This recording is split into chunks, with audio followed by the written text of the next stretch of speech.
Price the Lord. കർത്താവായ യേശു ക്രിസ്തുവിന്റെ അതിശ്രേഷ്ഠ നാമം വാഴ്ത്തപ്പെടുമാറാകട്ടെ. ഇന്ന് ഈ ലൈവിൽ വരുവാൻ സ്വർഗത്തിലെ കർത്താവ് സഹായിച്ചല്ലോ. ഞങ്ങളുടെ ഗ്രൂപ്പ് JCNDSD ഗ്രൂപ്പിലൂടെ ശ്രവിക്കുന്ന എല്ലാവർക്കും കർത്താവായ യേശു ക്രിസ്തുവിന്റെ നാമത്തിലുള്ള സ്നേഹവന്ദനം വീണ്ടും അറിയിക്കുന്നു.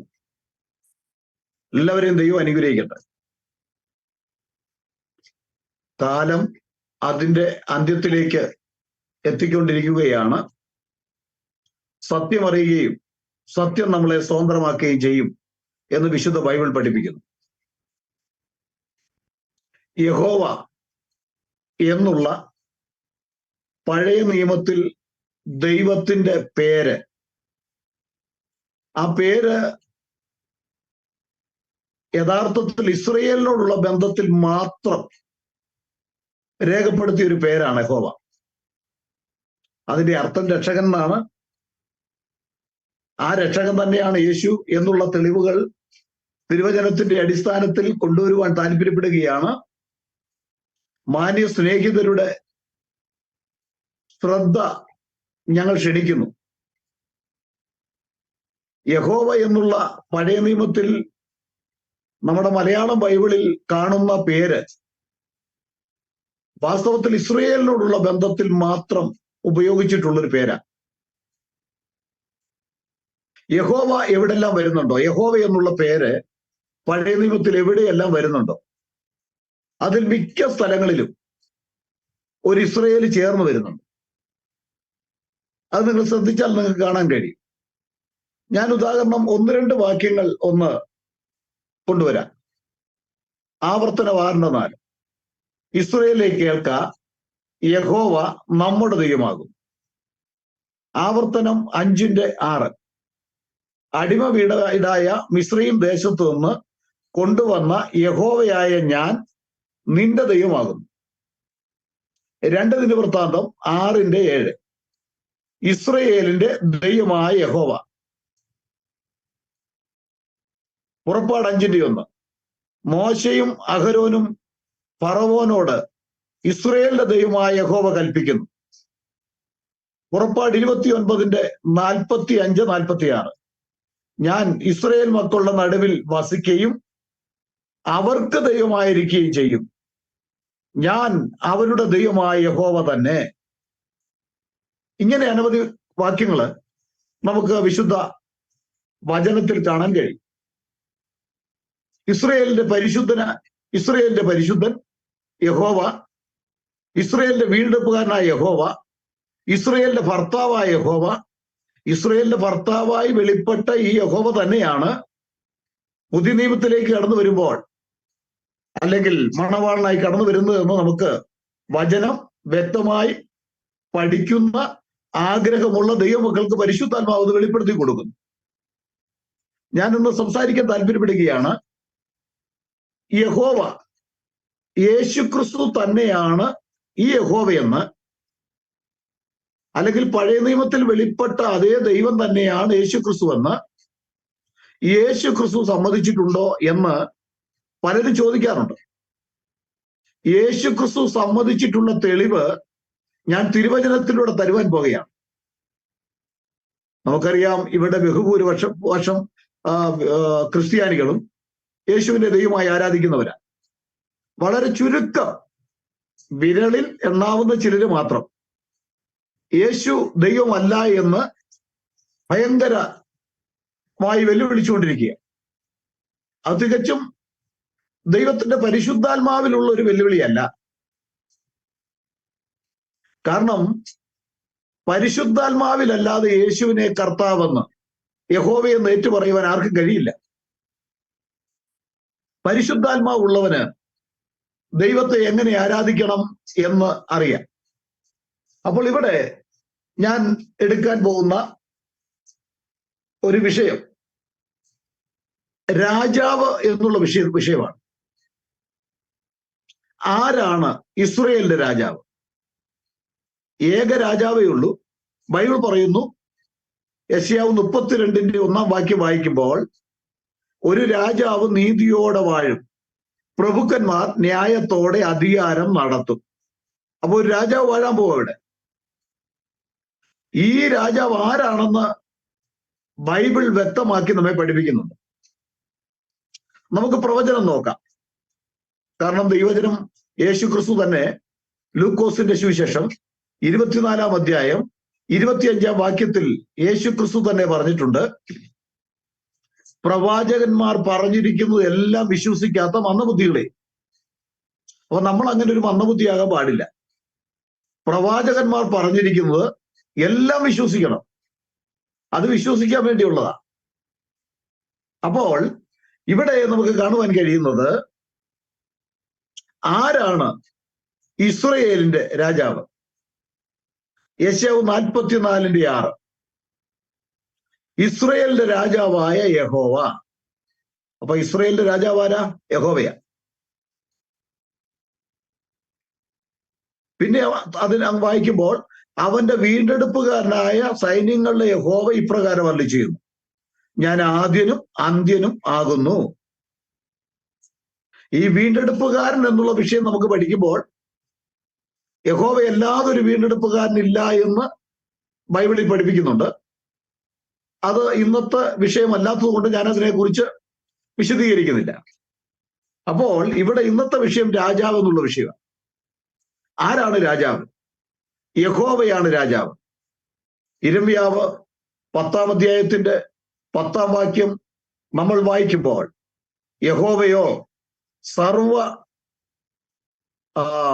യഹോവയോ സത്യദൈവം, അവൻ ജീവനുള്ള ദൈവവും ശാശ്വത രാജാവും തന്നെ. ജീവനുള്ള ദൈവവും ശാശ്വത രാജാവും തന്നെ. ആര്? യഹോവ. നിങ്ങളത് ഗ്രഹിക്കണം കേട്ടോ, ഗ്രഹിക്കാതെ പോകരുത്. എന്തെങ്കിലും വചനത്തിന് വിരുദ്ധം ഞങ്ങൾ ഈ ഗ്രൂപ്പിലൂടെ സംസാരിക്കുന്നുവെങ്കിൽ ഞങ്ങളുടെ ഈ വീഡിയോയ്ക്ക് അടിയിൽ നിങ്ങൾ കമന്റ് ചെയ്യുക. ന്യായമായിട്ടുള്ള ചോദ്യങ്ങൾക്ക് ന്യായമായിട്ട് മറുപടി നിങ്ങൾ തരുവാൻ ഞങ്ങൾ തയ്യാറാണ്. ന്യായരഹിതമായിട്ടുള്ള അവഹേളിക്കുന്ന വിധത്തിലുള്ള ചോദ്യങ്ങൾ ചോദിച്ചാൽ ഞങ്ങൾ അത് ചവിട്ടുകൊട്ടയിലേക്ക് തള്ളിക്കളയുകയുള്ളൂ. അതിന് മറുപടി കൊടുക്കേണ്ട കാര്യം ഇല്ല. കാരണം ഞങ്ങളുടെ ലക്ഷ്യം യേശു ക്രിസ്തു സർവശക്തനായ ദൈവമാണ് എന്ന് അറിയിക്കുക എന്നുള്ളതാണ്. അതാരെ അറിയിക്കണം എന്നുള്ളത് നമുക്ക് മനസ്സിലാക്കുന്നില്ല, സകലരെ അറിയിക്കേണ്ടതാണ്. അപ്പോൾ ഇവിടെ യിരെമ്യാവ് 10:10 വായിക്കുമ്പോൾ, യഹോവയോ സത്യദൈവം, അവൻ ജീവനുള്ള ദൈവവും ശാശ്വത രാജാവും തന്നെ. POC ബൈബിളിൽ ഇങ്ങനെ കാണുന്നു, ഒന്ന് ശ്രദ്ധിക്കണേ. എന്നാൽ കർത്താവാണ് സത്യദൈവം, ജീവിക്കുന്ന ദൈവവും നിത്യനായ രാജാവും അവിടുന്ന് മാത്രമാണ് രാജാവ്. 1 ശമൂവേൽ 12:12 വായിക്കുമ്പോഴും കാണുവാൻ കഴിയുന്നുണ്ട്, ഇസ്രയേൽ ഒരു ദൈവത്തെ അല്ലെങ്കിൽ ഒരു രാജാവിനെ ആവശ്യപ്പെടുമ്പോൾ അവരോട് പറയുകയാണ്, നിങ്ങളുടെ ദൈവമായ യഹോവ നിങ്ങൾക്ക് രാജാവായിരിക്കെ ഒരു രാജാവ് ഞങ്ങളുടെ മേൽ വാഴണം എന്ന് പറഞ്ഞു. ഹല്ലേലൂയ. യഹോവയാണ് അവരുടെ രാജാവ്. യഹോവയാണ് സർവഭൂമിക്ക് രാജാവാകുന്നത്. യഹോവ ശാശ്വത രാജാവാണ്. അപ്പോൾ യെശയ്യാവ് 6-ാം അധ്യായത്തിന്റെ 5-ാം വാക്യം വായിക്കുമ്പോൾ, എന്റെ കണ്ണ് സൈന്യങ്ങളുടെ യഹോവയായ രാജാവിനെ കണ്ടുവല്ലോ. അപ്പോൾ സൈന്യങ്ങളുടെ യഹോവയായ രാജാവിനെ കണ്ടുവല്ലോ. നമുക്കറിയാം, യോഹന്നാൻ 12:41 വായിക്കുമ്പോൾ അതിന് മറുപടി അവിടെ കിട്ടും. അത് പിന്നാലെ വിശദീകരിക്കാം. യെശയ്യാവ് കണ്ടത് ഉസിയാവ് മരിച്ചയാണ്ടിൽ കർത്താവ് ഉയർന്നും പൊങ്ങിയുമുള്ള സിംഹാസനത്തിലിരിക്കുന്ന കാഴ്ച കണ്ടു. ഈ ഉസിയാവ് മരിച്ചയാണ്ടിൽ കർത്താവ് ഉയർന്നും പൊങ്ങിയുമുള്ള സിംഹാസനത്തിലിരിക്കുന്ന കാഴ്ച യെശയ്യാവ് കണ്ടപ്പോൾ ആ യെശയ്യാവ് യഥാർത്ഥത്തിൽ അവിടെ നമുക്ക് മനസ്സിലാക്കുവാൻ കഴിയുന്നത് യെശയ്യാവ് താഴെ വരുമ്പോൾ വിളിക്കുന്നത്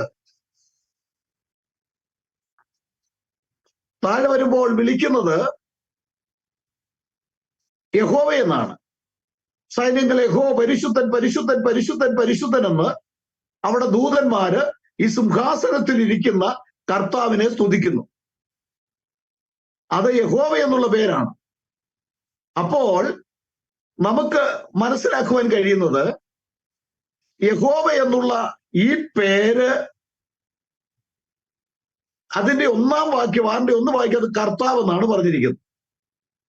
യേശു ക്രിസ്തു പറഞ്ഞു, യെശയ്യാവ് ദർശനത്തിൽ കണ്ടത് യേശു ക്രിസ്തുവിനെയാണെന്ന് യോഹന്നാൻ 12:41 വാക്യം വായിക്കുമ്പോൾ കാണാം. അത് കർത്താവിനെ കുറിച്ചാണ് കർത്താവിനെയാണ് കണ്ടത്, യേശുവിനെയാണ് കണ്ടതെന്നാണ് അവിടെ പറയുന്നത്. നിങ്ങൾ വ്യക്തമായിട്ട് ഈ യെശയ്യാ പ്രവചനം 6-ാം അധ്യായം 1 മുതൽ താഴ്ത്തു വായിച്ച് വരുമ്പോൾ അതേ ഭാഗം തന്നെ യോഹന്നാന്റെ സുവിശേഷം 12-ാം അധ്യായത്തിൽ 39-37 മുതൽ വായിച്ചാൽ നമുക്കത് കാണുവാൻ കഴിയും. അപ്പോൾ രാജാവ് എന്ന് പറയുന്നത് യഹോവയാണ്. യെശയ്യാവ് 43:15 വായിക്കുമ്പോൾ ഞാൻ നിങ്ങളുടെ പരിശുദ്ധനായ യഹോവയും ഇസ്രായേലിന്റെ സൃഷ്ടാവും നിങ്ങളുടെ രാജാവുമാകുന്നു. അവിടെ ഒത്തിരി കാര്യങ്ങൾ പഠിക്കാനുണ്ട് കേട്ടോ. സൃഷ്ടിതാവ് തന്നെയാണ് ഈ രാജാവ്. അപ്പോൾ രാജാവായിട്ട് ആരാണോ വരുന്നത് അത് സൃഷ്ടിതാവ് തന്നെയാണെന്നാണ് യെശയ്യാ പ്രവചനത്തിൽ നമുക്ക് കാണുവാൻ കഴിയുന്നത്. യെശയ്യാവ് 33:22 വായിക്കുമ്പോൾ യഹോവ നമ്മുടെ ന്യായാധിപൻ, യഹോവ നമ്മുടെ ന്യായദാതാവ്, യഹോവ നമ്മുടെ രാജാവ്, അവൻ നമ്മെ രക്ഷിക്കും. ഒത്തിരി വചനത്തിന്റെ ആഴങ്ങളിലേക്ക് നമ്മൾ ഇറങ്ങിപ്പോകുമ്പോൾ യഹോവ തന്നെയാണ് രക്ഷിക്കാനുള്ളത്, യഹോവ വന്നു രക്ഷിക്കും, യഹോവ മാത്രമാണ് രക്ഷകൻ എന്ന് പഠിപ്പിക്കുമ്പോൾ ആ യഹോവ എന്നുള്ള നാമം ഇസ്രായേലിനെ രക്ഷിക്കുവാൻ വേണ്ടി ഉപയോഗിച്ച സർവശക്തനായ ദൈവം സ്വീകരിച്ച നാമമാണ്. നമുക്ക് പുറപ്പാട് പുസ്തകം 6-ാം അധ്യായം വായിക്കുമ്പോൾ നമുക്കത് കാണുവാൻ കഴിയുന്നു. അവിടെ പറയുന്നത് ഇങ്ങനെയാണ്: യഹോവ എന്നുള്ള നാമത്തിൽ അബ്രഹാമിനും ഇസഹാക്കിനും യാക്കോബിനും ഞാൻ വെളിപ്പെട്ടില്ല. യഹോവ എന്ന നാമത്തിൽ അവർക്ക് വെളിപ്പെട്ടില്ല, സർവശക്തനായ ദൈവമായിട്ട് അവിടെ വെളിപ്പെട്ടു. എന്നാൽ മോശയ്ക്കാണ് യഹോവ എന്ന നാമം വെളിപ്പെട്ടത്. എപ്പോൾ? ഇസ്രായേൽ ജനങ്ങളെ അടിമനുഖത്തിൽ നിന്ന് രക്ഷിക്കുവാൻ വേണ്ടി സർവശക്തനായ ദൈവം പദ്ധതിയിട്ടപ്പോൾ, അല്ലെങ്കിൽ സർവശക്തനായ ദൈവം രക്ഷകനായി ഇസ്രായേലിന് രക്ഷകനായി വെളിപ്പെട്ടപ്പോൾ താൻ സ്വീകരിച്ച ഒരു നാമമാണ് യഹോവ എന്നുള്ള നാമം. അത് സകല മാനവജാതിക്കും വേണ്ടി രക്ഷയ്ക്ക് വേണ്ടി വെളിപ്പെട്ട ഒരു നാമം അല്ല. എന്ന് പറഞ്ഞാൽ യഹോവയുടെ നാമത്തിൽ സർവ മാനവജാതിക്കും രക്ഷയില്ല. എന്നാൽ യഹോവ എന്നുള്ള വാക്കിന്റെ അർത്ഥം രക്ഷകൻ. മറ്റൊരു വിധത്തിൽ പറഞ്ഞാല് ഞാനാകുന്നവൻ. പഴയ നിയമത്തിൽ അങ്ങനെയാണല്ലോ കാണുന്നത്.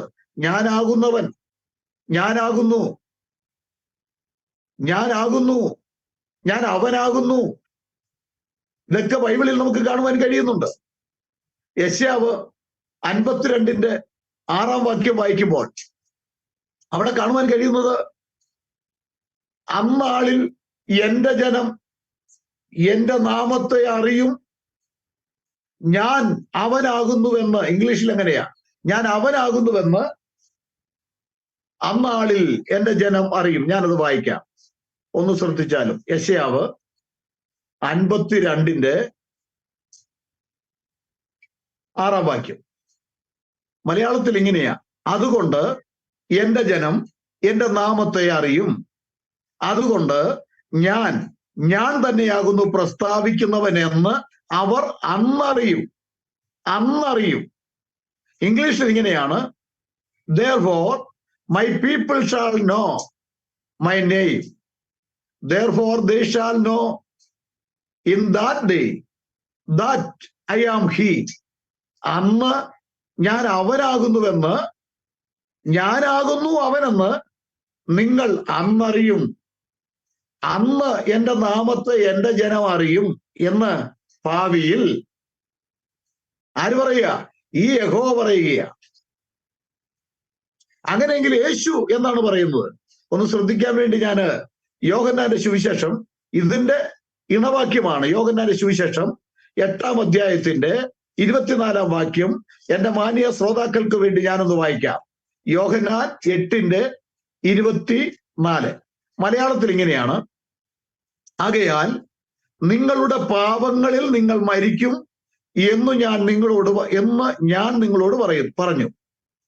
ഞാൻ അങ്ങനെയുള്ളവനെന്ന് വിശ്വസിക്കാഞ്ഞാൽ നിങ്ങൾ നിങ്ങളുടെ പാപങ്ങളിൽ മരിക്കും എന്ന് പറഞ്ഞു. ഞാൻ അങ്ങനെയുള്ളവനെന്ന് വിശ്വസിക്കാഞ്ഞാൽ നിങ്ങൾ നിങ്ങളുടെ പാപങ്ങളിൽ മരിക്കും. എങ്ങനെയുള്ളവനെന്ന് വിശ്വസിക്കണം? എന്നാൽ ഇംഗ്ലീഷിൽ നമുക്ക് ചില ഭാഗങ്ങളൊക്കെ വ്യക്തമാകുന്നില്ലെങ്കിൽ ഞാൻ വലിയ ഇംഗ്ലീഷ് പണ്ഡിതനൊന്നുമല്ല, വായിച്ചാൽ കുറച്ച് മനസ്സിലാകും. പിന്നെ ഞാൻ POC ബൈബിൾ, നമ്മൾ കത്തോലിക്കര് അടിച്ചിറക്കിയ ബൈബിൾ ഞാൻ നോക്കാറുണ്ട്. അതിനകത്തും ചില ആശയങ്ങൾ വളരെ നമുക്ക് അതിന്റെ അർത്ഥം നമുക്ക് മനസ്സിലാകുന്ന വിധത്തിൽ അവിടെ രേഖപ്പെടുത്തിയിട്ടുണ്ട്. അങ്ങനെ ഇംഗ്ലീഷ് പുസ്തകവും മലയാളം പുസ്തകവും അതുപോലെ കത്തോലിക്കർ കൊണ്ടുവന്നിട്ടുള്ള POC ബൈബിളുമാണ് ഞാൻ സാധാരണ ഉപയോഗിക്കാറുള്ളത്. ഇംഗ്ലീഷിൽ എനിക്ക് വലിയ പാണ്ഡിത്യമില്ലെങ്കിലും ഡിക്ഷണറി വെച്ചും ചില അർത്ഥങ്ങളൊക്കെ, ചില വാക്കുകളുടെ അർത്ഥം അറിയത്തില്ലെങ്കിൽ ഡിക്ഷണറി വെച്ചൊക്കെ നോക്കി ഞാനത് ഗ്രഹിക്കുന്നു. ചില കാര്യം വായിച്ചാൽ അറിയാം. ഒരാൾ ഇംഗ്ലീഷിൽ പ്രസംഗിച്ചാൽ കൂടുതൽ മനസ്സിലാകുന്നില്ലെങ്കിലും വായിച്ചാൽ കുറച്ച് കാര്യങ്ങൾ ഗ്രഹിക്കും എന്നുള്ളത് മാത്രമേ ഉള്ളൂ. അതുകൊണ്ട് ഞാൻ വായിക്കാം. ഇവിടെ ഇംഗ്ലീഷിൽ ഇങ്ങനെയാണ്: if you believe not that I am he, ഞാൻ അവനാകുന്നു എന്ന് നിങ്ങൾ വിശ്വസിക്കുന്നില്ലെങ്കിൽ, you shall die in your sins. മനസ്സിലായോ? അവിടെ എന്താ പറഞ്ഞിരിക്കുന്നത്? അവിടെ പറഞ്ഞത് നമ്മൾ ശ്രദ്ധിക്കുമ്പോഴാണ് ഇതിന്റെ അർത്ഥം നമുക്ക് വ്യക്തമായിട്ട് മനസ്സിലാക്കാൻ കഴിയുന്നത്. യെശയ്യാ പ്രവചനം 52-ന്റെ 6-ാം വാക്യം: Therefore my people shall know my name, therefore they shall know in that day that I am he. എന്റെ ജനം, ആരുടെ ജനം? ദൈവം തിരഞ്ഞെടുത്ത ഒരു ജനമുണ്ട്. എന്റെ ജനം my people shall know my name. എന്റെ ജനം എന്റെ നാമത്തെ അറിയും. Therefore, അതുകൊണ്ട് they shall know in that day that I am he. അന്നാളിൽ എന്റെ ജനം, ഞാൻ തിരഞ്ഞെടുത്ത എന്റെ ജനം എന്റെ നാമത്തെ അറിയുകയും ഞാനാകുന്നു അവനെന്ന് അന്നാളിൽ അറിയും. ചെവിയുള്ളവൻ കേൾക്കട്ടെ എന്ന് മാത്രമാണ് ഞാൻ പറയുന്നത്. ഇത് ഗ്രഹിക്കാൻ മനസ്സുള്ളവർ ഗ്രഹിക്കട്ടെ. ഇതിന്റെ അർത്ഥം വരുന്ന ഒരു വാക്യമാണ് ഞാൻ യോഹന്നാന്റെ സുവിശേഷം 8-ാം അധ്യായം 24-ാം വാക്യത്തിൽ വായിച്ചത്. എന്താ? If you believe not that I am he, ഞാൻ അവനാകുന്നു എന്ന് നിങ്ങൾ വിശ്വസിക്കുന്നില്ലെങ്കിൽ എന്ന് പറഞ്ഞാൽ എന്താ? യെശയ്യാ പ്രവചനം 52-ാം അധ്യായം 6-ാം വാക്യത്തിൽ പറയുന്ന അവനാണ് ഞാൻ എന്ന് തന്നെയാണ് ഇതിന്റെ യഥാർത്ഥ അർത്ഥം. എന്ന് പറഞ്ഞാൽ അതിന്റെ അർത്ഥം ഞാൻ യഹോവയാണ്, ഞാനാകുന്നവൻ ഞാനാകുന്നു. അത് തന്നെയാണ് ഈ വചനം നമ്മെ പഠിപ്പിക്കുന്നത്. അത് മറ്റേതൊരു വ്യക്തിക്കും ഇതിനെ തകർത്തു കളയുവാൻ കഴിയില്ല. മറ്റൊരു വ്യക്തിക്കും ഇതിനെ ഇല്ലായ്മ ചെയ്യുവാൻ കഴിയില്ല. അവരവരുടെ കയ്യിലുള്ള ബൈബിൾ അത്രയും ഭാഗം വെട്ടിക്കളഞ്ഞാലും ഈ ദൈവത്തിന്റെ വചനം ജീവിക്കുന്ന ദൈവത്തിന്റെ മക്കളിൽ അത് പരിശുദ്ധാത്മാവിന്റെ വലിയ പ്രേരണയായി കത്തിജ്വലിച്ചിരിക്കും. If you believe not that I am he, ഞാൻ അവനാകുന്നുവെന്ന് യെശയ്യാ പ്രവചനത്തിൽ പറഞ്ഞിരിക്കുന്നവൻ തന്നെ. ഞാൻ അവനാകുന്നുവെന്ന് നിങ്ങൾ വിശ്വസിക്കുന്നില്ലെങ്കിൽ എന്ന് പറഞ്ഞാൽ ഞാൻ യഹോവയാകുന്നുവെന്ന്, ഞാൻ യാവേ ആകുന്നുവെന്ന് നിങ്ങൾ വിശ്വസിക്കുന്നില്ലെങ്കിൽ എന്താ സംഭവിക്കാൻ പോകുന്നത്? U shall die in your since. നിങ്ങൾ നിങ്ങളുടെ പാപങ്ങളിൽ മരിക്കും.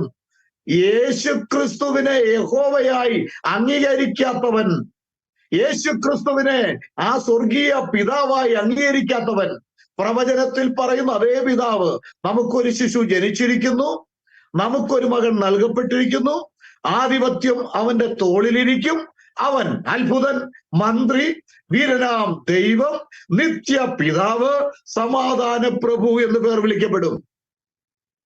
അങ്ങനെ അവൻ ആ പഴയ നിയമത്തിൽ പറയുന്ന അവനാണ് ഞാൻ എന്ന് നിങ്ങൾ വിശ്വസിക്കുന്നില്ലെങ്കിൽ നിങ്ങൾ നിങ്ങളുടെ പാപങ്ങളിൽ മരിക്കും. അവൻ പാപിയാണ്. അതുകൊണ്ടല്ലേ യേശുവിനെ കർത്താവെന്ന് വായ് കൊണ്ട് ഏറ്റുപറയണം. യേശുവിനെ യഹോവയെന്ന് വായ് കൊണ്ട് ഏറ്റുപറയാത്ത ഒരുവൻ അവൻ പാപിയാണ്. അവൻ പാപത്തിൽ വസിക്കുന്നു, അവൻ പാപത്തിൽ മരിക്കും. Hallelujah, price the Lord. ഇതാണ് ഞങ്ങൾ വിളിച്ചറിയിക്കുന്ന സന്ദേശം. ഹല്ലേലൂയ. കാര്യങ്ങൾ ഗ്രഹിക്കുവാനുള്ളവർക്ക് വേണ്ടി മാത്രമാ നിങ്ങൾ ന്യായമായിട്ടുള്ള സംശയങ്ങൾ ചോദിക്കുന്നുവെങ്കിൽ. ഞങ്ങളോട് അങ്ങനെ ചോദിക്കുന്ന അധിക അനവധി പേരുണ്ട് കേട്ടോ. ചിലരൊക്കെ ഞങ്ങളോട് തർക്കിക്കാൻ വേണ്ടി, തർക്കിച്ച് അവരുടെ വാദം ജയിക്കാൻ വേണ്ടി അവര് കൊണ്ടുവന്നിരിക്കുന്ന ചില ആശയങ്ങൾ അടിച്ചേൽപ്പിക്കാൻ വേണ്ടി ശ്രമിക്കും. ഞങ്ങൾ അതിന് വില കൽപ്പിക്കാറില്ല. എന്നാൽ സംശയത്തോടുകൂടി മാന്യമായി ചോദിക്കുന്നവർക്ക് വ്യക്തമായിട്ടുള്ള മറുപടി കൊടുക്കുവാൻ ദൈവം ഞങ്ങളുടെ പക്കൽ തന്നിട്ടുണ്ട്. അത് ഗ്രഹിക്കേണ്ടവര് ഗ്രഹിക്കും. ഹല്ലേലൂയ. അപ്പം യേശുക്രിസ്തു യഹോവ അല്ലെങ്കിൽ പഴയ നിയമത്തിൽ വെളിപ്പെട്ട അതേ ദൈവം തന്നെയാണെന്ന് വിശ്വസിക്കാത്തവൻ പാപിയാണെന്ന് വിശുദ്ധ ബൈബിൾ പറയുന്നു. അവന്റെ പാപത്തിന് പരിഹാരം വന്നിട്ടില്ല. അതുകൊണ്ട് അവനോടൊക്കെ, അങ്ങനെയുള്ളവരോട് സംസാരിക്കുന്നത് വളരെ സൂക്ഷിക്കണം. കാരണം നമ്മളെ ചൊടിപ്പിക്കുന്ന വിധത്തിലുള്ള പിശാചിന്റെ പ്രേരണയെ അങ്ങനെയുള്ളവരിൽ നിന്ന് വരികയുള്ളൂ. അത് നമ്മൾ ശ്രദ്ധിക്കണം. ആമേൻ. എനിക്ക് എന്റെ അനുഭവത്തിൽ നിന്നാണ് ഞാൻ പറയുന്നത് കേട്ടോ, അല്ല വെറുതെ പറയുകയല്ല. അപ്പോൾ ഇവിടെ രാജാവെന്ന് പറയുന്നത് ആരാ? യഹോവയാണ്. ഇനി സെക്കരിയാവ് 14:9 ഒന്ന് വായിക്കാൻ പോവുകയാണ്.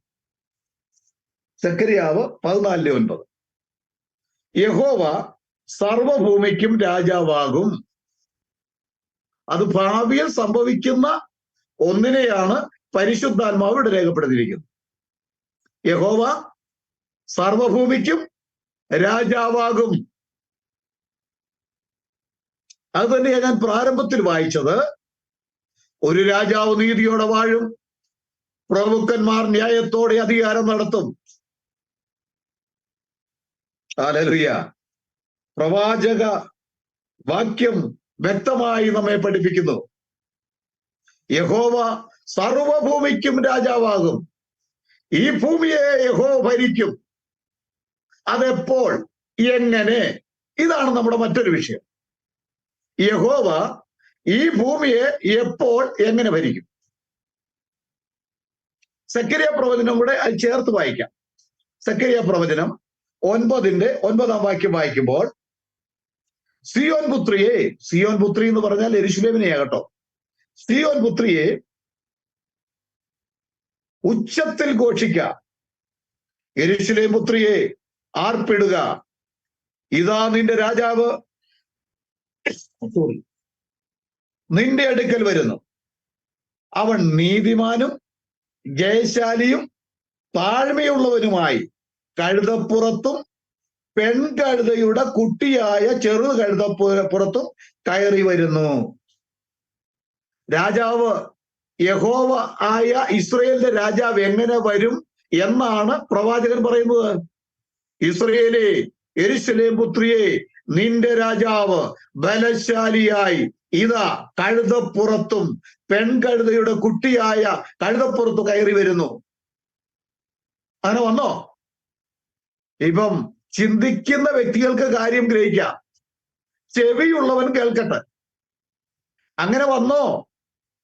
എന്റെ മാന്യ സ്നേഹിതരെ, ഞങ്ങൾ എന്തുകൊണ്ടാണ് യേശു ക്രിസ്തുവിനെ സർവശക്തനായ ദൈവമായി, മഹാദൈവമായി, രക്ഷിതാവായി, വീണ്ടെടുപ്പുകാരനായി, ദൈവപുത്രനായി, മനുഷ്യപുത്രനായി, ദാവീദിന്റെ സന്തതിയായി എന്തുകൊണ്ട് ഞങ്ങൾ അംഗീകരിക്കുന്നു? ഇത് ബൈബിൾ പ്രസ്താവിക്കുന്ന സത്യമായിരിക്കാൻ അതിനൊട്ടും വിള്ളല് വരാതെ, ഒരിക്കലും മാറ്റം വരുത്താതെ, അതിനൊട്ടും കൂട്ടുചേർക്കാതെ ഉള്ളതുപോലെ പഠിപ്പിക്കുവാൻ ദൈവത്തിന്റെ പരിശുദ്ധാത്മാവ് ഞങ്ങളെ പ്രേരിപ്പിക്കുന്നത് കൊണ്ട് അതിനുവേണ്ടി ഞങ്ങൾ അവസാന ശ്വാസം വരെ, അന്ത്യശ്വാസം വരെ നിലനിൽക്കും എന്നുള്ളത് ഞങ്ങൾ പ്രത്യാശ വെച്ചിരിക്കുകയാണ്. ഞങ്ങളല്ല നിലനിൽക്കുന്നത്, കർത്താവ് നിർത്തുന്നത്. വീഴാതെ വണ്ണം തന്റെ മഹിമാ സന്നിധിയിൽ കളങ്കമില്ലാത്തവരായ ആനന്ദത്തോടെ നിർത്തുവാൻ കഴിവുള്ള ദൈവം. ആമേൻ. അതുകൊണ്ടാണ് ഞങ്ങൾക്ക് ഈ ആവേശം, അതുകൊണ്ടാണ് ഞങ്ങൾ ധൈര്യപ്പെടുന്നത്, അതുകൊണ്ടാണ് യേശു ക്രിസ്തു മഹാദൈവമായതുകൊണ്ടാണ് ഞങ്ങൾ ഉറക്കെ പ്രഖ്യാപിക്കുന്നത്. അത് ലോകത്തിൽ എവിടെയും പ്രസ്താവിക്കുവാൻ ദൈവം ഞങ്ങളെ അയക്കുന്ന സ്ഥലങ്ങളിലെല്ലാം ഈ സത്യം ഞങ്ങൾ പ്രസ്താവിച്ചു കൊണ്ടിരിക്കും. അത് മുഖം നോക്കാതെ, ദേശം നോക്കാതെ, സമൂഹം നോക്കാതെ, സകല മാനവരാശിക്കും രക്ഷയ്ക്ക് വേണ്ടിയുള്ള ഏക ദൈവം യേശു ക്രിസ്തു മാത്രമെന്ന് ഉറക്കെ പ്രഖ്യാപിക്കുവാൻ കർത്താവ് ഞങ്ങളെ ശക്തീകരിച്ചുകൊണ്ടിരിക്കുകയാണ്. അതിനെ എതിർക്കുവാൻ ലോകത്തിലെ ഒരു പാതാള ഗോപുരങ്ങൾക്ക് കഴിയില്ല. ഹല്ലേലൂയ. അപ്പോ യെഹെസ്കേൽ 19:9 നമുക്കൊന്ന് ഇവിടെ നമ്മൾ വായിച്ചു. യഹോവ സർവ്വഭൂമിക്ക് രാജാവാകും. സക്കറിയ 9:9 സിയോൻ പുത്രിയെ ഉച്ചത്തിൽ ഘോഷിക്കാം, യെരൂശലേം പുത്രിയെ ആർപ്പിടുക, ഇതാ നിന്റെ രാജാവ് നിന്റെ അടുക്കൽ വരുന്നു, അവൻ നീതിമാനും ജയശാലിയും താഴ്മയുള്ളവനുമായി കഴുതപ്പുറത്തും പെൺകഴുതയുടെ കുട്ടിയായ ചെറുകഴുതപ്പുറത്തും കയറി വരുന്നു. POC ബൈബിൾ ഇങ്ങനെയാണ്, കഴുതപ്പുറത്ത്, കഴുതക്കുട്ടിയുടെ പുറത്ത് കയറി വരുന്നു എന്നാണ്. ഹല്ലേലൂയ.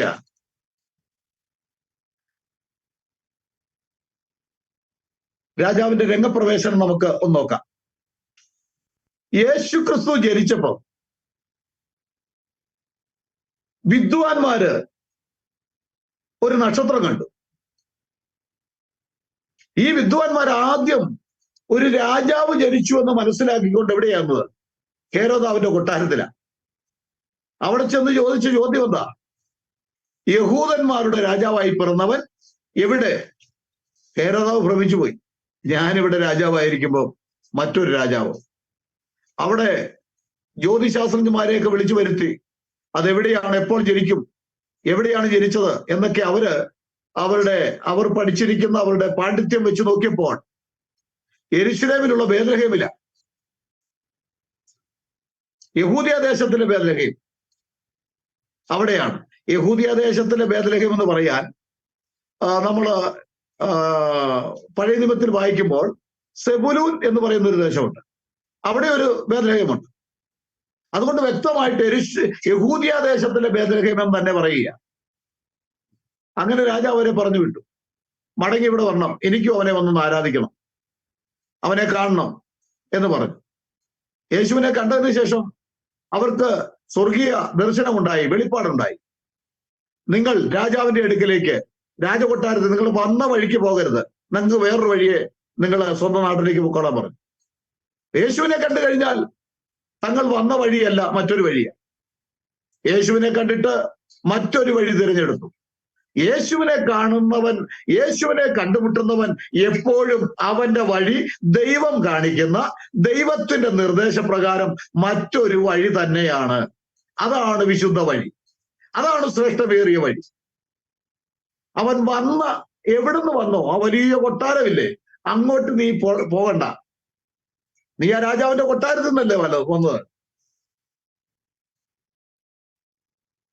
അവിടേക്ക് നീ പോകണ്ട എന്ന സ്വപ്നത്തിൽ അവർക്ക് അരുളപ്പാടുണ്ടായെന്ന. മത്തായിയുടെ സുവിശേഷം 2-ാം അധ്യായം 11-ാം വാക്യം വായിക്കുമ്പോൾ, 11, 12 ഒക്കെ വായിക്കുമ്പോൾ നമുക്കത് കാണാം. നമ്മുടെ വിഷയം അതല്ല, അതുകൊണ്ട് ഞാൻ തുടർന്ന് മുൻപോട്ട് പോകട്ടെ. അപ്പോൾ യഹൂദന്മാരുടെ രാജാവായി പിറന്നവൻ എവിടെ? യേശു ക്രിസ്തു രാജാവായി പിറന്നു. ഹല്ലേലൂയ. ഇത് പ്രവചനം ഒത്തിരി വാക്യമുണ്ട് കേട്ടോ. അതുകൊണ്ട് കർത്താവ് തന്നെ, യഹോവ തന്നെ നിങ്ങൾക്ക് ഒരു അടയാളം തരും. കന്യ ഗർഭിണിയായ ഒരു മകനെ പ്രസവിക്കും. അവന് ദൈവം നമ്മോടുകൂടെ എന്നർത്ഥമുള്ള ഇമ്മാനുവേൽ എന്ന് പേർ വിളിക്കപ്പെടുന്നു. യേശുക്രിസ്തു ആരാ? ദൈവം നമ്മോടുകൂടെ. ഏത് ദൈവം? എത്ര ദൈവമുണ്ട്? ദൈവം ഒരുവനാ. ആ ഏക ദൈവം നമ്മോടുകൂടെ എന്നർത്ഥമുള്ള Emmanuel. Amen, praise the lord. അപ്പോൾ അവർ രാജാവോടെ പിറന്നു. നമുക്ക് മത്തായിയുടെ സുവിശേഷം 21-ാം അധ്യായത്തിന്റെ 4 മുതൽ വായിക്കുമ്പോൾ, എല്ലാം വായിക്കുന്നില്ല എന്റെ സ്നേഹിതര്, നിങ്ങൾ വായിച്ച് നിങ്ങൾ നോക്കണം, നിങ്ങൾ തള്ളിക്കളയരുത്. ഇത് പ്രധാനപ്പെട്ട സംഗതികളാണ്. അവിടെ നമ്മൾ വായിക്കുമ്പോൾ ഈ വാക്യം തന്നെ ഏതാ? സെക്കരിയ 9:9 തന്നെ എടുത്ത് അവിടെ പറഞ്ഞിരിക്കുന്നു. യേശുക്രിസ്തു രാജാവായിട്ട് പ്രവേശിക്കുന്ന ഒരു സന്ദർഭമുണ്ട്. യേശുക്രിസ്തു ഇവിടെ വന്ന രാജാവായിട്ട് നീ എപ്പോഴാണ് ഞങ്ങൾക്ക് രാജ്യം യഥാസ്ഥാനത്താക്കി തരുന്നത് എന്നൊക്കെയായിരുന്നു തന്റെ ശിഷ്യന്മാരുടെയൊക്കെ ചോദ്യം. യേശുക്രിസ്തു വന്നു, രാജാവായിട്ട് വന്നു, കഴുതപ്പുറത്ത് വന്നു. അവന്റെ വരവിനെ കുറിച്ച് പറയുമ്പോൾ കഴുതപ്പുറത്താണ് വന്നത്. അതുപോലെ തന്നെ അവൻ അവൻ അവൻ അവൻ രാജാവാണ്, അവനൊരു പ്രവാചകനാണ്, അവൻ മഹാപുരോഹിതനാണ്. ഈ മഹാപുരോഹിതൻ തന്നെയാണ് കേട്ടോ കുഞ്ഞാട്. ഈ കുഞ്ഞാടും മഹാപുരോഹിതൻ രണ്ട് വ്യക്തികളല്ല. അവൻ കുഞ്ഞാടായിട്ട് ഇവിടെ വന്നു. ലോകത്തിന്റെ പാപത്തെ ചുമക്കുന്ന ദൈവത്തിന്റെ കുഞ്ഞാട്. ഈ കുഞ്ഞാടിനെ യാഗം കഴിക്കേണ്ടത് ആരാ? കുഞ്ഞാടിനെ യാഗം കഴിക്കേണ്ടത്, ആ യാഗ ശുശ്രൂഷ ചെയ്യേണ്ടത്, അതിന്റെ ശുശ്രൂഷയുടെ മേലധികാരം അത് ഏറ്റെടുക്കേണ്ടത് മഹാപുരോഹിതനാ. ആരാ മഹാപുരോഹിതൻ? യേശു ക്രിസ്തു. ഒരുവന് തന്നെ കുഞ്ഞാടും ഒരുവന് തന്നെ ആ ശുശ്രൂഷ ചെയ്യുന്ന പുരോഹിതനുമാകാൻ കഴിയുമോ? മനുഷ്യന് കഴിയില്ല, മനുഷ്യരാൽ അസാധ്യം. എന്നാൽ ദൈവത്താൽ സകലവും സാധ്യം. ഹല്ലേലൂയ. പ്രിയ സ്നേഹിതരെ, നമ്മൾ ദൈവവചനം പഠിക്കേണ്ട വിധത്തിൽ പഠിക്കണം. ആരെങ്കിലും എന്തെങ്കിലുമൊക്കെ പറയുന്നത് കേട്ട് ആ യേശുവിന്റെ ഒരു ഭാഗം മാത്രം, ഏതെങ്കിലും ഒരു വശം മാത്രം, അവൻ പുത്രനാ, എപ്പോഴും പുത്രനും ദാസൻ. ആരുടെ ദാസൻ? അവൻ ദാസൻ, ദൈവത്തിന്റെ ദാസൻ. ദൈവത്തിന്റെ ദാസൻ എന്ന് പറഞ്ഞാൽ എന്നും അവൻ ദാസനായിട്ടിരിക്കാനാണോ? അവൻ ദാസൻ എന്നുള്ള ഒരു ഡ്യൂട്ടി അവൻ ചെയ്യുന്നുണ്ട്. ദൈവപുത്രൻ എന്നുള്ള ഒരു ഡ്യൂട്ടി അവൻ ചെയ്യുന്നുണ്ട്. അതുകൊണ്ട് അവൻ ദൈവപുത്രനാണോ? അതല്ല, അവന്റെ ഓരോ ഡ്യൂട്ടിയാ, അവന്റെ ഔദ്യോഗിക പദവിയാ, അവന്റെ ഓഫീസുകളാ അതൊക്കെ. ഹല്ലേലൂയ. അതെല്ലാം ബൈബിൾ വ്യക്തമായി പഠിക്കുന്ന ദൈവത്തിന്റെ പരിശുദ്ധാത്മാവുള്ള ഏതൊരു വ്യക്തിക്കും പരിശുദ്ധാത്മാവ് പഠിപ്പിക്കും. ആമേൻ. സിയോൻ പുത്രി, ഇതാ നിന്റെ രാജാവ് കഴുതപ്പുറത്ത് നിന്റെ അടുക്കൽ വരുന്നു. അതിന്റെ 5-ാം വാക്യം 21:5, മത്തായി 21:5 വായിക്കുമ്പോൾ, എന്നിങ്ങനെ പ്രവാചകൻ മുഖാന്തരം അരുളി ചെയ്തതിന് നിവർത്തി വരുവാൻ ഇത് സംഭവിച്ചു. ഏത് പ്രവാചകൻ? സെക്കരിയ പ്രവാചകൻ 9:9. അതിവിടെ നിറവേറി. എങ്ങനെ? നിന്റെ രാജാവ് എങ്ങനെ വരുമെന്ന? നിന്റെ രാജാവ് കഴുതപ്പുറത്ത് വരുമെന്ന. അങ്ങനെ വന്നു. പക്ഷെ അവൻ സ്വന്തത്തിലേക്ക് വന്നു, സ്വന്തമായവർ അവനെ കൈക്കൊണ്ടില്ല. ആ സമയത്ത് എല്ലാവരും ഹോശേനയൊക്കെ പാടി. നമ്മൾ വായിക്കുമ്പോൾ, വചനം വായിക്കുമ്പോൾ ഇങ്ങനെ അതിന്റെ 9-ാം വാക്യം വായിക്കുമ്പോൾ 21:9 അവിടെ മുന്നും പിന്നും നടന്ന പുരുഷാരം ദാവീദ് പുത്രന്റെ ഹോശന്ന, കർത്താവിന്റെ നാമത്തിൽ വരുന്നവൻ, കർത്താവിന്റെ പേരിൽ വരുന്നവൻ, വാഴ്ത്തപ്പെട്ടവൻ, അത്യുന്നതങ്ങളിൽ ഹോസന്ന ഹോശന്ന എന്ന് ആർത്തുകൊണ്ടിരുന്നു. പ്രവാചകൻ എന്താ പറയുന്നത്? ഇതിനെക്കുറിച്ച് പ്രവാചകൻ എന്ത് പറയുന്നു?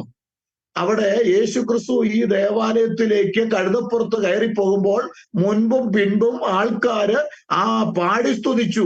ഹല്ലേലൂയ. അത്യുന്നതങ്ങളിൽ യേശു ക്രിസ്തുവിന്റെ ജനനത്തിൽ പാടിയത് അത്യുന്നതങ്ങളിൽ ദൈവത്തിന് മഹത്വം, ഭൂമിയിൽ ദൈവപ്രസാദമുള്ള മനുഷ്യർക്ക് സമാധാനം. ഈ കഴുതപ്പുറത്ത് പോകുമ്പോൾ എന്താണ്?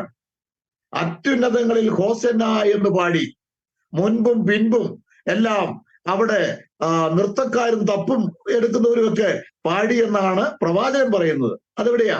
നമുക്ക് വായിക്കാം. 68-ാം സങ്കീർത്തനം 24-ാം വാക്യം. ദൈവമേ, അവർ നിന്റെ എഴുന്നള്ളത്ത് കണ്ടു.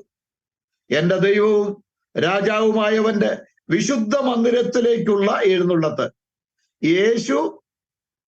ദേവാലയത്തിലേക്ക് എഴുന്നള്ളിയതിനെ കുറിച്ച് പ്രവാചകൻ പറയുകയാണ്, ദൈവമേ, യേശുവിനെ വിളിക്കുക. ദൈവമേ, നിങ്ങൾക്ക് വിളിക്കാൻ ദുരഭിമാനം തോന്നുന്നുവെങ്കിൽ വിളിക്കേണ്ട സ്നേഹിത, നീ വിളിക്കേണ്ട.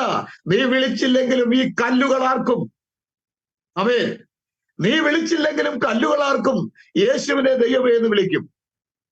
ദൈവമേ, അവർ നിന്റെ എഴുന്നള്ളത്ത് കണ്ടു. എന്റെ ദൈവവും രാജാവുമായവന്റെ വിശുദ്ധ മന്ദിരത്തിലേക്കുള്ള എഴുന്നള്ളത്ത്. കണ്ടോ, യേശു ക്രിസ്തു കഴുതപ്പുറത്ത് പോകുമ്പോൾ ആ സംഗതി പ്രവാചകൻ പറയുകയാണ്, സങ്കീർത്തനക്കാരൻ പറയുകയാണ്, എന്റെ രാജാവും എന്റെ ദൈവവുമായുള്ളവനാ ആ എഴുന്നള്ളുന്നത്. അത് പറയാൻ നിനക്ക് ദുരഭിമാനം തോന്നും. ഞങ്ങൾക്ക് യാതൊരു ദുരഭിമാനവുമില്ല. അവൻ മഹാദയമായി ഇന്നും ഞങ്ങളുടെ മധ്യത്തിലുണ്ട്. ആമേൻ. ഹല്ലേലൂയ. ദൈവമേ, അവർ നിന്റെ എഴുന്നള്ളത്ത് കണ്ടു. എന്റെ ദൈവവും രാജാവുമായവന്റെ വിശുദ്ധ മന്ദിരത്തിലേക്കുള്ള എഴുന്നള്ളത്ത് തന്നെ. സംഗീതക്കാർ മുൻപിൽ നടന്നു. നമ്മള് മത്തായിയുടെ സുവിശേഷം 21 വായിച്ചില്ലേ? മുൻപും പിൻപും നടന്ന കാര്യം അതാ ഇവിടെ പറയുന്നത്, പ്രവാചകൻ പറയുന്നത്. സംഗീതക്കാർ മുൻപിൽ നടന്നു, വീണക്കാർ പിമ്പിൽ നടന്നു, തപ്പ് കൊട്ടുന്ന കന്യമാർ ഇരുപുറവും നടന്നു. Hallelujah, hallelujah, price the Lord. നമുക്കറിയാം, ഈ സത്യത്തിന് എപ്പോഴും രണ്ട് വശങ്ങളുണ്ട്. പൂർണ്ണ സത്യത്തിന് എപ്പോഴും രണ്ട് വശങ്ങളുണ്ട്. പ്രധാന ഭാഗമുണ്ട്, അതിപ്രധാന ഭാഗമുണ്ട്. അതിൽ പ്രധാന ഭാഗം മാത്രം എടുത്തോണ്ടാ ചില മാന്യന്മാർ യേശു ദൈവമല്ലെന്ന് പറയുന്നു. അതൊരു പ്രധാന ഭാഗമാണ്. കാരണം പുത്രനാണ്. ഇവിടെ ഒരു പുത്രൻ ഇവിടെ ആവശ്യമാണ്, ഒരു ദൈവപുത്രൻ ആവശ്യമാണ്, ഒരു മനുഷ്യപുത്രൻ ആവശ്യമാണ്. അത് പ്രധാനപ്പെട്ട ഒരു ഡ്യൂട്ടിയാ. പക്ഷെ അത് കൊണ്ട് സത്യം പൂർണ്ണമാകുന്നില്ല. അതിന് അർത്ഥസത്യം എന്ന് പറയുന്നു. അർത്ഥസത്യം മാത്രം വിശ്വസിച്ച് പിടിച്ചു പോയാൽ അപകടമാ. അവർ പാപികളാ. യേശുക്രിസ്തുവിനെ യഹോവയെന്ന്, യേശുക്രിസ്തുവിനെ പഴയ നിയമത്തിൽ വെളിപ്പെട്ട ദൈവമെന്ന് വിശ്വസിക്കാത്തവൻ പാപത്തിൽ മരിക്കും എന്ന് ഞാൻ എന്റെ വീട്ടിൽ നിന്ന് കൊണ്ടുവന്ന വചനമല്ല പറഞ്ഞത്. വിശുദ്ധ ബൈബിൾ, പരിശുദ്ധാത്മാവിനാൽ രേഖപ്പെടുത്തിയ വിശുദ്ധ ബൈബിൾ രേഖപ്പെടുത്തുന്നു, യേശുവിനെ കർത്താവെന്ന് വായ്കൊണ്ട്, യേശുവിനെ യഹോവയെന്ന് വായ്കൊണ്ട് ഏറ്റുപറയാത്തവൻ പാപിയാണ്.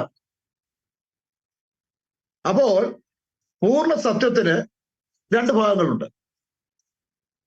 ഇപ്പം ഞാൻ ഒരു ഉദാഹരണം പറയാം. നമുക്ക് സാധാരണ അറിയാം, നമ്മുടെ കേരളത്തിൽ സുലഭമായി കിട്ടുന്ന കുരുമുളക്.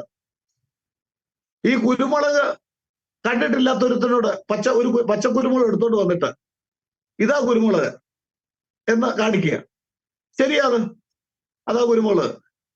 ഒരു ശകലം ഇങ്ങനെ ഞാൻ ഒന്ന് വായിലിട്ടെന്ന് പറഞ്ഞാൽ ഒരല്പം ഞുള്ളി അതിന്റെ തൊലി ഒന്ന് പൊളിച്ച് അങ്ങോട്ട് കൊടുത്താൽ ഒരു എരിവുമില്ല. പച്ചക്കുരുമുളകൊക്കെ നമ്മൾ കടിച്ചിട്ടുണ്ട്.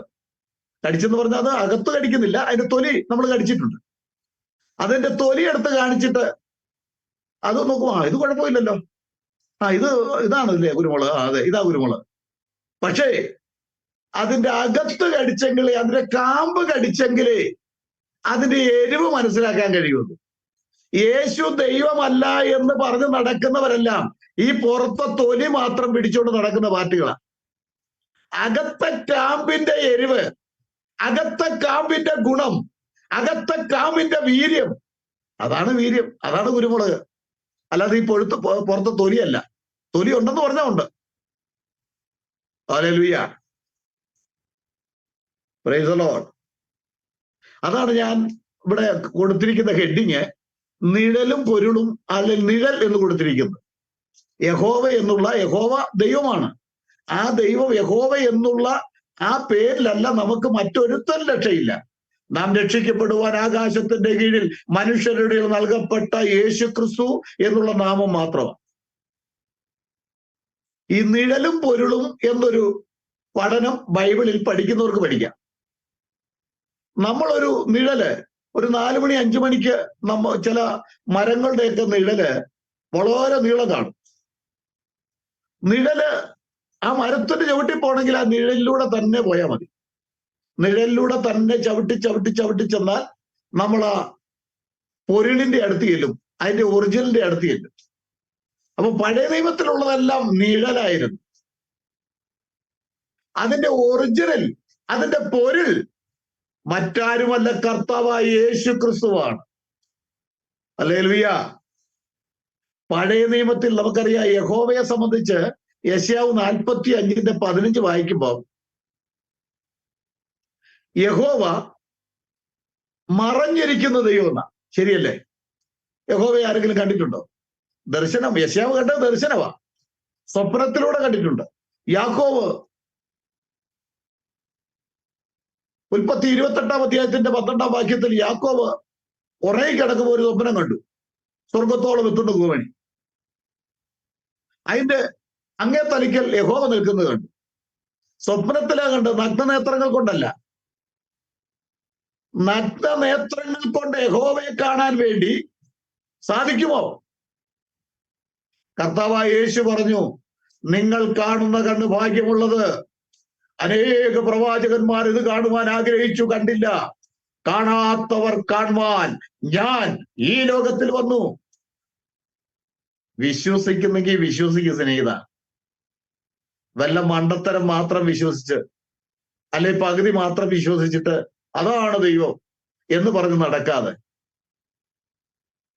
തൊലി മാത്രം കണ്ടിട്ട് അതാണ് കുരുമുളക് എന്ന് പറഞ്ഞാൽ കുരുമുളക് അതല്ല, അതിനകത്ത് കാമ്പുണ്ട്.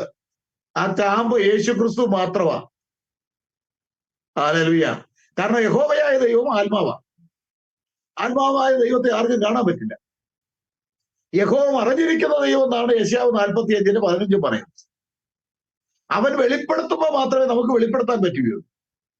ബൈബിളിൽ നമ്മൾ വായിക്കുന്ന ഇങ്ങനെ തിരുവചന ഭാഗം വായിക്കുന്നുണ്ട്, ദൈവത്തെ കാണാനായിട്ട് ഉള്ള മാർഗം,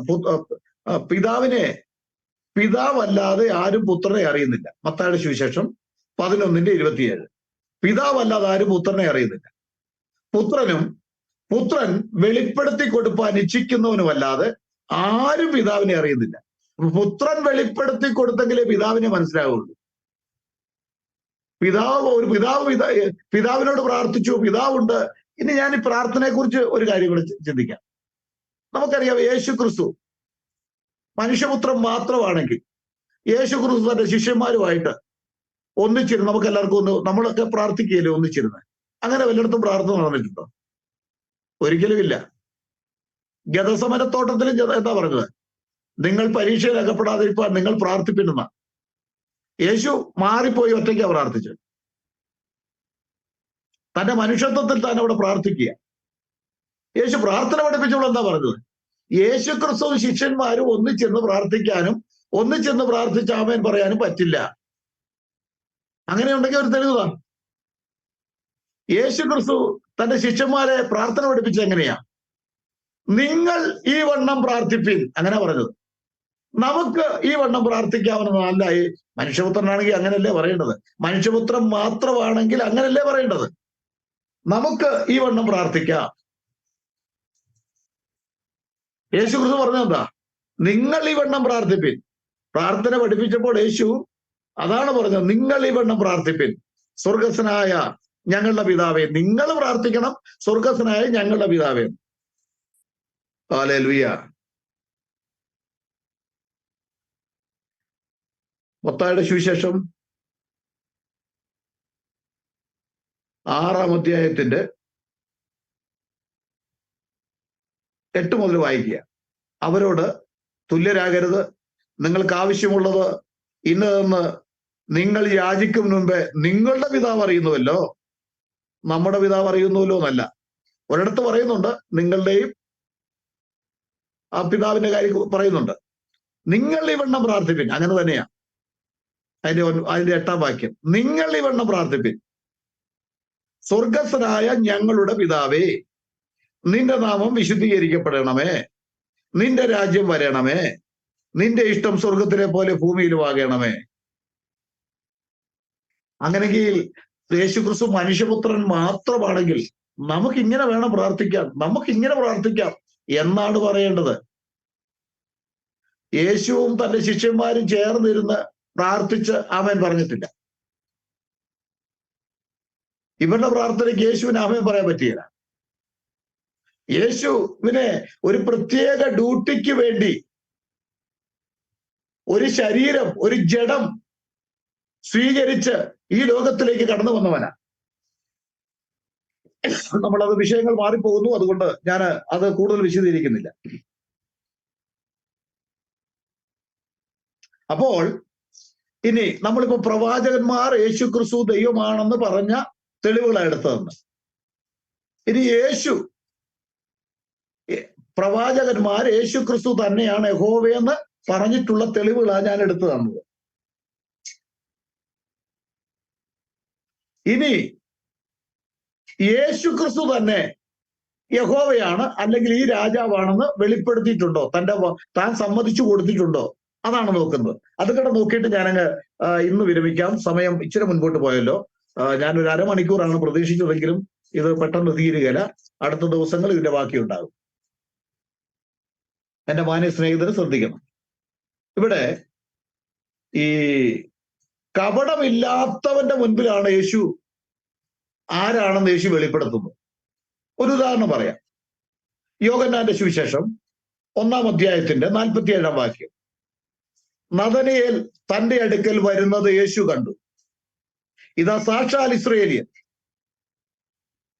അവനിൽ കപടമില്ല എന്ന് അവനെ കുറിച്ച് പറഞ്ഞു.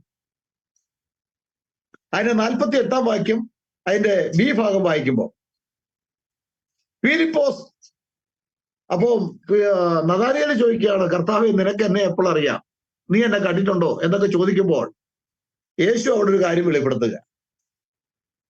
ഫിലിപ്പോസ്, നിന്നെ വിളിക്കും മുൻപ് നീ അത്തിയുടെ കീഴിൽ ഇരിക്കുമ്പോൾ ഞാൻ നിന്നെ കണ്ടു. അവന്റെ ജീവിതത്തിൽ ഒരു രഹസ്യം ഇവിടെ വെളിപ്പെടുത്തുക. ഫിലിപ്പോസ് നിന്നെ വന്ന് വിളിക്കുമ്പോൾ നീ എവിടെ ആയിരുന്നുവെന്നും നീ എന്തായിരുന്നുവെന്നും അല്ലെങ്കിൽ നീ എന്താണ് അവിടെ ഇരുന്നത് എന്ന് ഒക്കെ ഉള്ള ഒരാശയമാണ് അവിടെ കാണുവാൻ കഴിയുന്നത്. നീ അത്തിയുടെ കീഴിലിരിക്കുമ്പോൾ ഞാൻ നിന്നെ കണ്ടു. ഈ രഹസ്യം, ചില കാര്യങ്ങൾ വെളിപ്പെട്ട് കഴിയുമ്പോൾ ഇവൻ ആരാണെന്ന് മനസ്സിലാകും. ശമരിയാക്കാരി സ്ത്രീക്കും ആദ്യം നീ ഒരു യഹൂദനായിരിക്കെ നീ എന്നോട് കുടിപ്പാൻ ചോദിക്കുന്നുവോ എന്ന് ചോദിച്ചു. ഉടനെ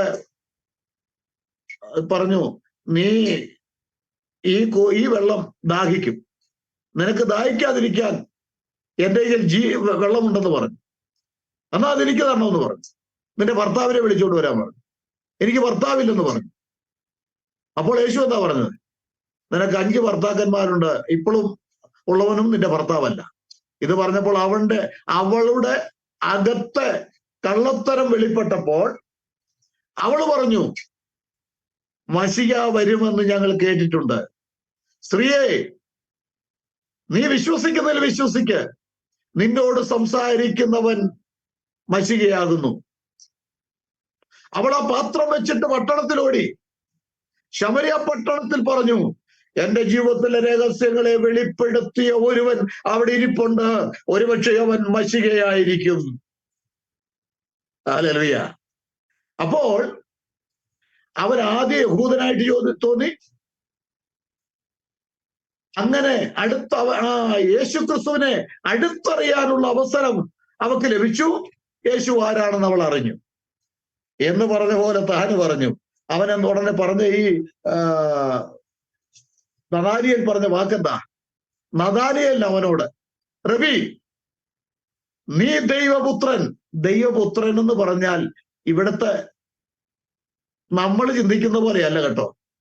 യഹൂദന്റെ ഭാഷയിൽ യഹൂദന് മനസ്സിലാകുന്ന വിധത്തിലാ അവർ ചിന്തിച്ച. ദൈവപുത്രൻ എന്ന് പറഞ്ഞ പല സ്ഥലങ്ങളിൽ യേശുവിനെ എറിയുവാനായിട്ട് അവർ കല്ലെടുത്തു. യേശുവിനെ എറിയാൻ കല്ലെടുത്തു. നിങ്ങളെന്താ എന്നെ എറിയാൻ കല്ലെടുത്തത് എന്ന് ചോദിച്ചപ്പോൾ എന്താ പറഞ്ഞത്? നീ മനുഷ്യനായിരിക്കെ നിന്നെ തന്നെ ദൈവമാക്കി. അപ്പൊ ദൈവപുത്രൻ എന്ന് പറഞ്ഞാൽ ദൈവം എന്ന് തന്നെയാണ് അവർക്ക് മനസ്സിലാകുന്നത്. അതാണ് അവർ കല്ലെടുത്തത്. നീ മനുഷ്യനായിരിക്കെ നിന്നെ തന്നെ ദൈവമാക്കിയെന്നാ പറയുന്നത്. ഇവിടെയും തനിക്ക് മനസ്സിലായി താൻ ആരാണെന്ന് മനസ്സിലായി. ആർക്കാ? ഈ ശുദ്ധ ഹൃദയമുള്ള, നിർമ്മല ഹൃദയമുള്ള, ഇവൻ സാക്ഷാൽ ഇസ്രയേലിയൻ, ഇവനിൽ കപടമില്ല എന്ന് പറഞ്ഞ കപടമില്ലാത്തവന് യേശു ആരാണെന്ന് അവന് ബോധമുണ്ടായി.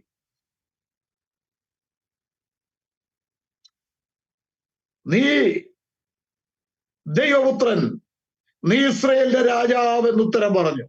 അയ്യോ, ഇസ്രയേലിന്റെ രാജാവ് ഞാനല്ല, അത് യഹോവയല്ലേ. യേശു അങ്ങനെ പറഞ്ഞു. നീ ഇസ്രയേലിന്റെ രാജാവ് എന്ന് പറഞ്ഞപ്പോൾ യേശു അവിടെ അത് സമ്മതിച്ചു കൊടുത്തു. ഇന്ന് പലർക്കും യേശു ക്രിസ്തു ഇസ്രയേലിന്റെ രാജാവായ യഹോവയെന്ന് സമ്മതിക്കാൻ മനസ്സില്ലാതെ ഇരിക്കുമ്പോഴും ശുദ്ധ ഹൃദയമുള്ള നഥാനിയേൽ അത് അംഗീകരിച്ചു, അത് ഏറ്റുപറഞ്ഞു. കർത്താവിന്റെ നാമം വിളിച്ചപേക്ഷിക്കുന്ന ഏവനും രക്ഷിക്കപ്പെടുന്നുണ്ടല്ലോ. യേശുവിനെ കർത്താവെന്ന് വായ് കൊണ്ട് ഏറ്റുപറയുന്നവൻ രക്ഷിക്കപ്പെടും. അവനത് ഏറ്റുപറഞ്ഞു. നീ ദൈവപുത്രൻ, നീയാണ് ഇസ്രയേലിന്റെ രാജാവ്, നീയാണ് ഞങ്ങളുടെ കർത്താവ്, നീയാണ് യഹോവ എന്നതിന്റെ അർത്ഥം. ആമേൻ. അതിന്റെ 50ഉം 51ഉം വാക്യങ്ങൾ, 1-ാം അധ്യായം യോഹന്നാൻ 1:50ഉം 51ഉം വായിക്കുമ്പോൾ യേശു അവനോട്, ഞാൻ നിന്നെ അത്തിയുടെ കീഴിൽ കണ്ടു എന്ന് നിന്നോട് പറഞ്ഞതുകൊണ്ട് നീ വിശ്വസിക്കുന്നുവോ? നീ ഇതിനേക്കാൾ വലിയതും കാണും എന്നുത്തരം പറഞ്ഞു. 51ാം വാക്യം വായിക്കുമ്പോൾ, ആമേൻ ആമേൻ ഞാൻ നിങ്ങളോട് പറയുന്നു, സ്വർഗം തുറന്നിരിക്കുന്നതും മനുഷ്യപുത്രന്റെ അടുക്കൽ ദൈവദൂതന്മാർ കയറുകയും ഇറങ്ങുകയും ചെയ്യുന്നതും നിങ്ങൾ കാണും എന്ന് അവനോട് പറഞ്ഞു. യേശുവിനെ കുറിച്ച് മനുഷ്യപുത്രൻ മാത്രം പറഞ്ഞു. എന്തുകൊണ്ടാ? അതിന് കാരണം എന്താ? യേശു ക്രിസ്തു കാൽവരിക്ക് മരുമലയിൽ നിന്ന് ഇറങ്ങി വരുമ്പോഴും തന്റെ ശിഷ്യന്മാരോട് പറഞ്ഞില്ലേ, അവിടെ വെച്ച് കണ്ട ദർശനം, മനുഷ്യപുത്രൻ മരിച്ചടക്കപ്പെട്ട് ഉയർത്തെഴുന്നേൽക്കുന്നവരെ ആരോടും പറയരുത്. അതിന്റെ അർത്ഥം എന്തുവാ? അവിടെ കണ്ട ദർശനം താൻ ആ അതിവന്മയായ വസ്ത്രം ധരിച്ച് മുഖം സൂര്യനെ പോലെ വിളങ്ങി നിൽക്കുന്ന കാഴ്ച കാണുമ്പോൾ ന്യായപ്രമാണത്തെ കുറിച്ച് അറിയാവുന്നവർക്കറിയാം, ഇതാണ് യഹോവ. യേശുക്രിസ്തു യഹോവയാണെന്ന് പരസ്യമായി പറഞ്ഞാൽ യേശുക്രിസ്തുവിന്റെ വരവിന്റെ ഉദ്ദേശം നടക്കുകയില്ല. യേശുവിനെ ആരും ക്രൂശിക്കയില്ല. ഇവിടെ രക്തം ചൊരിയുവാൻ, പാപികൾക്ക് പരിഹാരം വരുത്തുവാൻ, പാപത്തിന് പരിഹാരം വരുത്തുവാൻ, പാപമില്ലാത്ത രക്തം ചൊരിയുവാൻ, അങ്ങനെ പാപമില്ലാത്ത രക്തമായ ആരുമില്ല. എല്ലാ മനുഷ്യരും ഒരുപോലെ വഴിതെറ്റി കൊള്ളരുതാത്തവരായി തീർന്നുപോയി. അങ്ങനെ രക്തം ചൊരിഞ്ഞിട്ടല്ലാതെ പാപമോചനമില്ല എന്നുള്ള ദൈവത്തിന്റെ കൽപ്പന നിറവേറ്റുവാൻ, രക്തം ചൊരിയുവാൻ, മരിക്കുവാൻ ഇവിടേക്ക് കടന്നു വന്നു. അതിനൊരു ജഡമെടുത്തു. ദൈവത്തെ ആർക്കും കൊല്ലാൻ പറ്റില്ല കേട്ടോ. ദൈവത്തെ കൊല്ലാൻ പറ്റില്ല. ദൈവം ആത്മാവാ, യഹോവ ആത്മാവാ. ആത്മാവായ ദൈവം ഇവിടെ ജഡത്തിൽ വെളിപ്പെട്ടു. താൻ തനിക്കായി ഒരു ശരീരം ഒരുക്കിയിരുന്നു. റോമാലേഖനം 1:5 വായിക്കുമ്പോൾ, അവൻ ജഡപ്രകാരം ദാവീദിന്റെ പുത്രൻ, ആത്മപ്രകാരം അവൻ ദൈവപുത്രൻ. ആമേൻ ആമേൻ ഹല്ലേലൂയ. അതുകൊണ്ട് പ്രിയ സ്നേഹിതരെ, യേശുക്രിസ്തു ജഡത്തിൽ കഷ്ടം അനുഭവിച്ചു. ജഡത്തിൽ കഷ്ടമനുഭവിപ്പാൻ ദൈവം തനിക്കായി സ്വീകരിച്ച ഒരു ശരീരമാണ്. ഹല്ലേലൂയ. അപ്പോൾ യേശു പറഞ്ഞെന്താ? ഇതിനേക്കാൾ വലിയത് കാണും. മനുഷ്യപുത്രന്റെ അടുക്കൽ ദൈവദൂതന്മാർ കയറുകയും ഇറങ്ങുകയും ചെയ്യുന്നത് നിങ്ങൾ കാണും എന്ന് പറയുമ്പോ എങ്ങോട്ട് പോകണം? ഈ നഥാനിയേലും കൂടെ നിൽക്കുന്ന വ്യക്തികളൊക്കെ എവിടേക്ക് ചെല്ലണം? പഴയ നിയമത്തിലെ സംഭവത്തിലേക്ക് അവരെ ഒന്ന് വിരൽ ചൂണ്ടുകയാണ്. യോഹന്നാൻ സുവിശേഷം 28-ാം അധ്യായത്തിന്റെ 12-ാം വാക്യം, യാക്കോബ് ഒരു പരുക്കൻ കല്ലും തലയണയായി വെച്ച് കിടന്നുറങ്ങുന്നു. അവനൊരു സ്വപ്നം കണ്ടു. സ്വർഗത്തോളം എത്തുന്ന ഒരു ഗോവേണി, അതിലൂടെ ദൈവദൂതന്മാർ കയറുകയും ഇറങ്ങുകയും ചെയ്യുന്നു. അതിന്റെ അങ്ങേ തലയ്ക്കൽ യഹോവ നിന്നു. മനസ്സിലായോ? മനസ്സിലാകേണ്ടവർക്ക് ദൈവത്തിന്റെ പരിശുദ്ധാത്മാവിനാൽ യേശു മനസ്സിലാക്കി കൊടുക്കുകയാണ്. അതിന്റെ മുകളിൽ നിൽക്കുന്നവൻ യഹോവയാണ്. അവൻ തന്നെയാണ് ഞാനെന്നാ യേശു പറഞ്ഞതിന്റെ സാരം. ഇപ്പൊ അത് വെളിപ്പെടുത്തിയ എന്താ കുഴപ്പം? അത് പൗലോസ്ലീഹായ്ക്ക് വെളിവായി കേട്ടോ. കൊരിന്ത്യർ ലേഖനം 2:8 പറയുന്നത് എന്തുവാ? അവരാരും അറിഞ്ഞില്ല, അറിഞ്ഞിരുന്നുവെങ്കിൽ തേജസ്സിന്റെ യഹോവയെ ക്രൂശിക്കയില്ലായിരുന്നു, തേജസ്സിന്റെ കർത്താവിനെ ക്രൂശിക്കയില്ലായിരുന്നു. അവൻ തേജസ്സിന്റെ കർത്താവാകട്ടോ. നീ പുത്രൻ പുത്രൻ പുത്രൻ, ദാസൻ ദാസൻ എന്ന് പറയുന്ന തരം താഴ്ത്തുന്ന ഒരുവൻ മാത്രമല്ല യേശു. അവൻ താഴ്ച ഭവിച്ചവനായി ഇവിടെ വന്നുവെങ്കിലും നിനക്കെപ്പോഴും ഇടിച്ച് താഴ്ത്താൻ വേണ്ടിയുള്ളവനല്ല. അവൻ മഹാദൈവവും നമ്മുടെ രക്ഷകനും, അവൻ വീരനാം ദൈവം, അവൻ നിത്യപിതാവ്, അവൻ സമാധാനത്തിന്റെ പ്രഭു, അവൻ മാത്രമേ ദൈവമായിട്ടുള്ളൂ. ആ ദൈവത്തെ വരും ദിവസങ്ങളിലും ദൈവം അനുവദിച്ചാൽ ഞങ്ങൾ വെളിപ്പെടുത്തുവാനായിട്ട് താല്പര്യപ്പെടുകയാണ്. കർത്താവ് എല്ലാവരെയും അനുഗ്രഹിക്കട്ടെ. ഇന്ന് ഇത് മൊത്തം തീർക്കാനായിട്ട് പറ്റില്ലല്ലോ, അതുകൊണ്ട് ദൈവമായ കർത്താവ് എല്ലാവരെയും അനുഗ്രഹിക്കട്ടെ. ഇനിയും യേശു ക്രിസ്തു തന്നെ യഹോവ എന്ന് വെളിപ്പെടുത്തിയ സംഗതികൾ ഞങ്ങൾ വിശദീകരിക്കാം. ഓക്കെ.